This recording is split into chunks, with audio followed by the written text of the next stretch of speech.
welcome back to Crack Classroom. It's been a long time coming, but we're finally doing the Western Front. After I drink some water, stay hydrated. I have not been staying hydrated. But anyway, we're finally getting onto the Western Front, and I've collected all the information together. But surprisingly, Georgian and Victorian still beat the Western Front, which I'm actually kind of surprised at. Just wow. There's still a lot of content, so strap in, because it's going to be a long, long time. Anyway, okay, before we get in, we're going to define the key battles. The key battles are Ypres, also known as Ypres, or Ypres, Somme, Arras, and Cambrai, or Cambria, or Cambrai, however you want to say it. Okay, start with Ypres. Ypres was, there was two battles of Ypres, and in the second battle, that's when poison gas was first used. The terrain in Ypres was, it had low-lying ground with heavy soil, which easily got waterlogged, and it flooded a lot, so tunnels would collapse. So imagine being someone having to tunnel, and as you're tunneling, the ground just collapses on you, and then your body never gets recovered, ever. Tragic. We're going on to Somme. So Somme, that had high casualties and little gain. Remember, lions led by donkeys. Great, we love that one. Then we have Arras, and Arras had very, very chalky ground, and the chalky ground made tunnelling easy, but there was also old tunnels under and quarries under the city, so they just connected their tunnels to those tunnels. And then we had Cambrai, or Cambrai, and it was somewhat successful use of tanks for once. Now,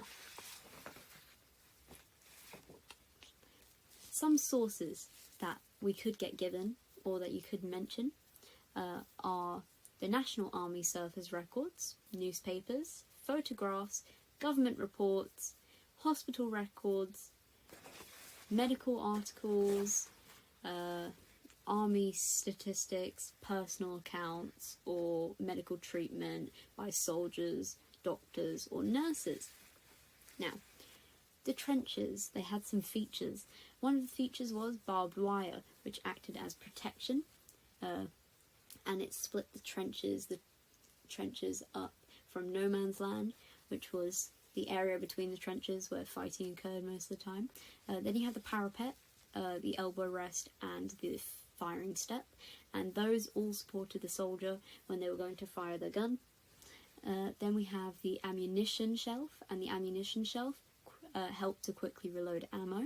Then we have duckboards, which kept the soldiers' feet from going in the water or the mud, but most of the time it wasn't very helpful. But it also maintained the shape of the trenches. Remember, the trenches are actually kind of tall, because they have to be the height where a fully grown adult man can stand up and it still cover his head.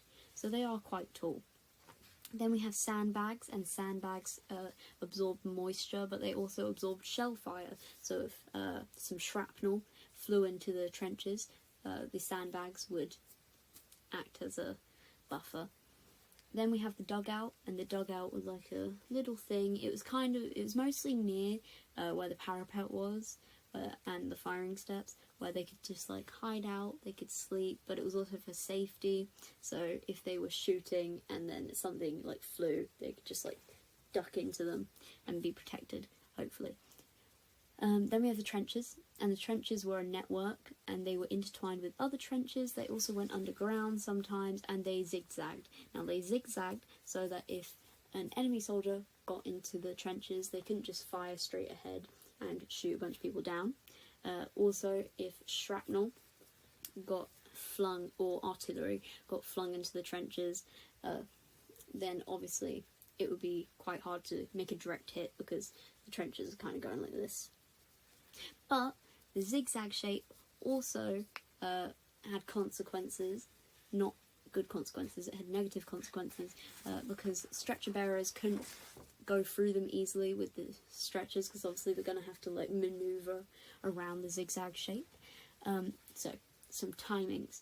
These will be useful to remember because you get marks on more specific information. So 15% of the time was spent in the front lines, 10% spent in the support trenches, 30% spent in the reserves, and 45% was spent away from the trenches. Now that could either be fighting, in the hospitals, whatever really. Then we have the train. The train made it difficult for wounded to be retrieved. It also made it hard for soldiers to move through no man's land, and it meant, and also other things, the trenches were often packed full of soldiers, sitting down, standing up, sleeping. They were just very, very close together. Honestly sounds like a nightmare. Don't want someone breathing down my neck. Then we have illnesses. Now there were many illnesses in the trenches, but these are the key ones. So we have trench fever, and trench fever was called PVO, PUO, sorry, which means pyrexia of unknown origin. You don't have to know that, that's just some other stuff. So it was spread by lice, or as the soldiers called them, greybacks, so you could put that little chunk of information in there to just get you some extra marks. Some signs of trench fever were severe headaches, vomiting, nausea, and pain in joints that would relapse. So even once they thought they were better, they'd get the pain in their joints again. And then prevention. Now, to try prevent trench fever, they fumigated and ironed clothes and sheets. They also built bathhouses for the soldiers, and they gave them lice repellent and other chemicals. But this didn't really work because lice are everywhere, and it's kind of can't do anything about it. But the most efficient way that soldiers found to get rid of them was to manually pick them out of the seams of the clothing and out of the hair and the skin and everything really. Then we have trench foot, or as I like to call it, French fries foot, because it looks like French fries. Lovely imagery there. So trench foot was caused by standing in waterlogged, muddy trenches in the cold for hours. Now to combat some signs of trench foot were numbness, swollen and blistered feet, which then sometimes led to gangrene, because remember, gas gangrene was caused by bacteria in the mud of the trenches, so it would get into the infected French fry foot and it would cause it to have gas gangrene, which smelled sweetly, kind of grim, but it also, if you like touched it, it bubbled. Ugh. Anyway, so to combat this, they changed their socks twice a day. They also rubbed paraffin. I think it's called, I say paraffin, because that's how it's spelled, but you could say paraffin oil into their feet, because obviously if you have oil on your feet, oil repels water. Then they used high rubber Wellingtons to keep the water out of the shoes. They also provided mechanical pumps to the trenches to like pump the water out and drain them. And to try treat trench foot, they soaked the afflicted feet in hot water. They used hot packs and they massaged the French fry's foot to help them regain circulation. But in worst case scenario, they just chopped the foot off, or maybe even the leg if the infection got that bad. So amputation. Then we have shell shock, or as it's known as NDY.N or NDY.MLD, or mild. And the N at the end, so NYD, then .N, that stands for nervous, and the mild, of course, stands for mild. And we have the Shot at Dawn Memorial, because it was soldiers who had shell shock, and they thought that they were committing cowardice, so they kind of put them on their knees, blindfolded them, and then shot them in the back of the head. And So yeah, they attempted to treat shell shock, but of course, oh yeah, shell shock is also PTSD. But they attempted to treat shell shock in France, because it was close to the front lines. They provided rest, food, and talks for the soldiers, but obviously it didn't really work. Overall, 80,000 cases were recorded, and the first recorded case of NDY.N was in 1914. And the code was used because at the time mental illness was quite taboo, so they couldn't really mention it. Also, it kind of explained it explained it away to the families of the people when they'd come back and they weren't quite themselves. Then we have weapons. So now the weapons used were rifles, and the rifles broke major bones and they pierced vital organs, and they did all the things that bullets do, but rifles were quite effective because they created automatic rapid fire. Then we have machine guns. Now machine guns fired 500 rounds per minute, and they had the power of 100 rifles, and they pierced major organs and broke bones. Then we have artillery, and artillery catapulted 900 kilograms of shells per minute, and it removed limbs and caused internal damage. Now you have shrapnel. Remember, at this time, before World War One, when World War One happened, they were wearing cloth helmets. They weren't even helmets really; they were hats, because they hadn't had the foresight to see that fighting would become this advanced, and they didn't know that these wounds were going to happen. So they just had cloth helmets. But as the war went on, they got actual metal ones. So shrapnel was highly explosive shells which broke into many pieces and exploded mid-air. It damaged tissues, caused blood loss, and caused infection and head injuries. So infections. Infections, the key one is gas gangrene, of course. It was carried by bacteria in the soil and mud from trenches and lice, which meant it was easy to get infected because obviously people have open wounds all the time and it's just getting in there. It's kind of inevitable. Then we have gas. Now gas was first used in the second battle of Ypres, or Ypres, and there was tear gas, chlorine gas, mustard gas, and phosgene gas. And to combat this, soldiers urinated on their handkerchief, or handkerchiefs, but later they invented gas masks. Now, gas at the time caused blindness, which was temporary most of the time, loss of smell, loss of taste, and coughing. But less than 5% died from gas, so that's kind of good. That's still a lot of people, but it's not as bad as it could be. Now you have stretcher bearers. So this is the evacuation. So we have stretcher bearers, which it was hard for them to operate in crowded trenches that were also zigzagged, and there were shell craters, and it was very muddy, so it's hard for them to transport wounded. But it required 4 people to carry a stretcher, and there was only 16 stretcher bearers per battalion. But in Ypres, the thick mud was so thick and waterlogged that they had to have 6 to 8 people, so 7, to carry a stretcher. Now we have the regimental aid post, so we'll go from stretcher bearers to regimental aid post, or RAP. And it was close to the front lines, and it had battalion medical officers who distinguished wounds. And then they had dressing stations, but they were poorly lit and they were always under fire because, of course, they're close to the front lines.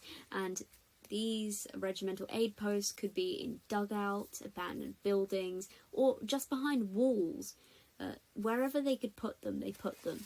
Then from regimental aid posts, they went to field ambulance and dressing stations. Now, at the dressing stations and the field ambulance, triage would occur. Triage is where they're sorted into where they need to go and how severe the wounds are. So they were a quarter mile behind the front lines, and they were set up in derelict buildings close to railways so that they could be transported to casualty clearing stations. They were well equipped, and they had 7 doctors, nurses, and other staff who were there. They performed amputations, x-rays, and they had wards with beds. They also had toilets, and they were 7 to 12 miles from the fighting lines. Then we have base hospitals. Now, in 1918, they were taking as many as 2,500 patients, and there was operating theatres, x-rays, laboratories, special wards, and they were near railways, so that they could be transported wherever they needed to go, and they could be easily received. So that was the evacuation route. But the evacuation route, they had ambulance trains and by 1916 they had 28, but they began with 7. In the Battle of Arras, there was 7,000 wounded, and the sick needed care, but the system worked smoothly with an efficiency of 67%. But at the beginning of the war, when they only had about 7 ambulance trains, it wasn't very effective, because they underestimated the amount of casualties that were needed, and instead of motor ambulances, they had horse-drawn ambulances, but the horses couldn't really handle the muddy terrain, so they weren't very effective. But then motor ambulances and ambulance barrages were implemented and improved wounded transportation. Then we have the RAMC, or the Royal Army Medical Corps, and they kept men healthy. They provided good sanitation, and they expanded the recruitment age of doctors to 45, because before it was about doctors in the 60s because they wanted experience. But because in 1914 there was 9,000 wounded men, and in 1918 there was 13,000 wounded men, which is an increase of about 12, they realised they needed to be less picky with who they were picking to be doctors. Then you have the Queen Alexandra's nurses, and in 1914 there was 300 members, but by the end of the war, so 1918, there was 10,000 people who were in the Queen Alexandra's nurses, and they were professional nurses who performed cooking, washing clothes, and scrubbing floors. So not very nursely, but whatever. Then we have the VADs. So the VADs stands for Volunteering Aid Detachment. So these were middle class and upper class women who just wanted to help, but they weren't very experienced, and they scrubbed floors. And by the end of the war, when they were short-handed with nurses, they allowed them to change the patient's clothes, administer painkillers, and stuff like that. Then we have the First Aid Nursing Yeomanry, which is Fanny. It's Fanny, okay? It's Fanny. They had 500 members, and they were ambulance drivers and nurses, and they they were recruited in 1916 to work for the British, because at first they were working for the Belgians, but these women rode on horseback to save these men. So imagine, you're laying there, you're like, shit, I've been shot, I'm bleeding, and then you just see this woman riding on a fucking horse coming to save you. Lovely. Great thing to wake up to in battle. Now we have our key individuals. One of our key individuals is Joseph Lister, and we saw him in Victorian and Georgian medicine, and he reduced the death rate of his patients from 46% to 15% by using carbolic spray as an antiseptic. So you're probably wondering, what's the difference between aseptic and antiseptic surgery? You may be like, what is it? Well, I can tell you. Aseptic surgery prevented germs from reaching the wounds, so it included cleaning and sterilising the operating theatre. But then we have antiseptic. Now, antiseptic was killing germs that were already inside the wound, and they used carbolic spray to do this. Now, operating theatres by this time were being regularly cleaned, and in 1887, all instruments were steam cleaned and sterilised. Now, this was implemented because Robert Koch, back to Robert Koch, or Koch, realised that steam was better at killing bacteria. They also began wearing surgical gowns and face masks, and by 1894 they had sterilised rubber gloves. Now, X-rays. X-rays were invented by Rontgen. I don't know how to pronounce it, but it's spelled R-O with the dots on the top, N-T-G-E-N. Whichever way you would pronounce that name. I don't even think you need to remember the name, but it's always helpful. He invented the X-ray by accident in 1895, and it helped to identify which bone was broken and where it was broken and how badly it was broken. Then we have Karl Landsteiner in 1900s.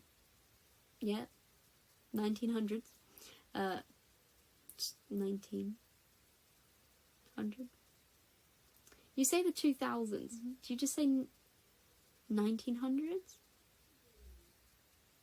Oh, whatever. He discovered blood groups, which helped make blood transfusion possible, but they still couldn't prevent blood clotting. That's where Richard Lewson comes in. And Lewson actually discovered how to prevent blood from clotting, which made it even more effective. Then we have the Thomas splint. The Thomas splint was made by Hugh Owen Thomas in 1916, and the splint reduced blood loss and the death rate from the injury of breaking legs from 80% to 20%. It pulled the lengthways, and prevented blood loss from the bones rubbing together. Then we have plastic surgery. Now, plastic surgery, in 1915 in France, they actually had specialists already, and plastic surgery limited chance of infection because they had to get like skin grafts from other parts of the skin or get it from anywhere else and reconstruct the face. It also helped soldiers to return to society if they had a fixed up face and they didn't just have a whole chunk of the face missing. Then we have brain surgery. In 1914 they had to remove bullets and shell fragments from shrapnel that were lodged in the skull. So to do this they started performing brain surgery, and this helped them to discover new ways to deal with head wounds, which they hadn't really done before. Now, during the war, there was pressure on doctors to get men back to fighting, so they started to share their ideas a lot more, and surgeons now had more chance to operate, whereas before there wasn't really much to do, because why else would you be operating? If someone's dying, they just die, okay? But now, they're like, hey, I can try this surgery out that I had this wacky idea of doing. So they just started experimenting, and this led to specialists. That's why in France they had specialists in 1915 to deal with plastic surgery. So yeah, that is the Western Front. How great. Lovely. Well, I hope you're ready for the test, because it's kind of weird how there's a whole chunk on the Western Front and then the rest of it is just like, here's some random shit on whatever medicine through time you want. Like, I'd prefer a whole chunk on the Renaissance or medieval, because those are the easier ones, but no, it's the Western Front. So yeah. Bye.